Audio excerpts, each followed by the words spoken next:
Individual ఇదే villa with all facility. దాన్ని ఏమంటారు, ఏసీలు గీసీలు ఫర్నిచర్తో సహా, జస్ట్ మనం సూట్ కేసు పట్టుకుని వెళ్ళిపోవడమే. అట్లాంటిది ఆఫర్ ఇచ్చినప్పుడు ఆ మూలకి ఎక్కడలే అనుకున్నాం. అయితే అప్పుడు సమస్యల్లో ఏంటంటే దాన్ని ఓకే అనుకున్నా, నేను ఎదుగుతుంది అనుకున్నా, శంషాబాద్ ఎయిర్పోర్ట్ దగ్గర ఉంది కదా. కానీ మనకి లోన్ ఇవ్వాలి, అది పంచాయతీ పరిధిలోకి వచ్చింది, పంచాయతీ లేఅవుట్లోకి వచ్చి ఇవ్వలేదన్నమాట. అప్పటికి శంషాబాద్ ఖాళీగానే ఉంది. ఇప్పుడు అవన్నీ ఎక్స్పాండ్ అయిపోలా, ఎంత పెరిగిపోయింది. ఇప్పుడు విజయవాడ, గుంటూరు, తెనాలి వరకు పెట్టేసుకుంటే ఈ దారిలో ఉన్న పల్లెలన్నీ యాడ్ అయిపోతాయి.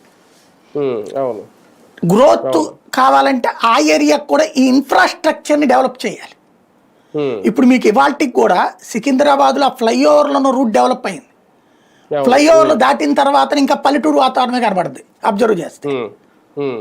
మీకు అదే మియాపూర్ ఇది వచ్చేటప్పటికి ఇన్ఫ్రాస్ట్రక్చర్ ఉండేటప్పటికి చకచక కనబడుతుంది ఎదుగుదల అక్కడ. సికింద్రాబాద్ మీకు చూడండి, దీంతో ఇటు గ్రోత్తో పోల్చుకుంటే అటు గ్రోత్ తక్కువ ఉంది. ఇటు ఒకటి సాఫ్ట్వేర్ కంపెనీలు ఇవన్నీ రావడం వల్ల కావచ్చు, లేదా ఇన్ఫ్రాస్ట్రక్చర్ ఏర్పాటు చేయడం వల్ల కావచ్చు. సికింద్రాబాద్లో ఈ స్థాయి గ్రోత్ రాలా, ఆ ఫ్లైఓవర్లు ఎండింగ్ ఫ్లైఓవర్ దాకా ఉంది. కానీ అట్టించి మళ్ళీ ఈ రామోజీ ఫిలిం సిటీకి వెళ్ళే రూట్లో కొంతవరకు పెట్టడం. బట్ రామోజీ ఫిలిం సిటీ దగ్గర కూడా ఎప్పటికీ అట్లా ఖాళీగానే ఉన్నాయిగా, అప్పటి నుంచి స్థలాలు పడినే ఉంది కదా. అట్లా ఉండిపోకూడదు మనం. రామోజీ ఫిలిం సిటీ రూట్లో మీరు చూస్తారు కదా, ఏముంటుంది అక్కడ గ్రోత్. ఫిలిం సిటీ ఒక్కటే చెప్పుకోవడం తప్పించి ఆ ఏరియా అంత గ్రోత్ ఏం లేదు కదా. కాకపోతే 25-30 ఏళ్ళు పట్టింది ఇప్పటికీ కనీసం అక్కడ కొంతమంది అన్న నివాసం ఉండటం అనేటటువంటిది. అట్లాగే ఇక్కడ కూడా వెంటనే ఎక్స్పెక్ట్ చేయడానికి వీల్లేదు, ఇక్కడ టైం పడుతుంది. బట్ మెగా సిటీ అనేది మంచిది. దాంట్లో నేనైతే ఆ తెనాలి కూడా కలిపేయమంట, తెనాలి దాకా కలిపేయమంట.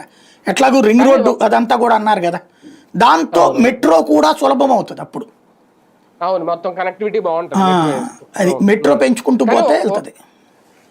కానీ ఒకటి సార్, ఒక అమరావతి ప్రాంతం ఇప్పుడు వీళ్ళు చెప్పుకున్నట్టు మొత్తం దాదాపు 99,000 ఎకరాలు, 1,00,000 ఎకరాలు అనుకుంటే, ఇప్పుడు వాళ్ళు చెప్తున్నది ఎన్నో 92 ప్రాజెక్టులు, ఎన్నో ప్రతిపాదనలు సిద్ధంగా ఉన్నాయి అనేది. పరిశ్రమలు వచ్చేసినంత మాత్రాన ఒక రాజధాని ప్రాంతం అనేది డెవలప్ అయిపోద్దా? ఎందుకు అంటే గతంలో 34,000 ఎకరాలు తీసుకున్నప్పుడు, ఎందుకంటే ఆ ప్రాంతానికి సంబంధించిన వాళ్ళే 2-3 మాట్లాడితే వాళ్ళు చెప్పింది ఏంటంటే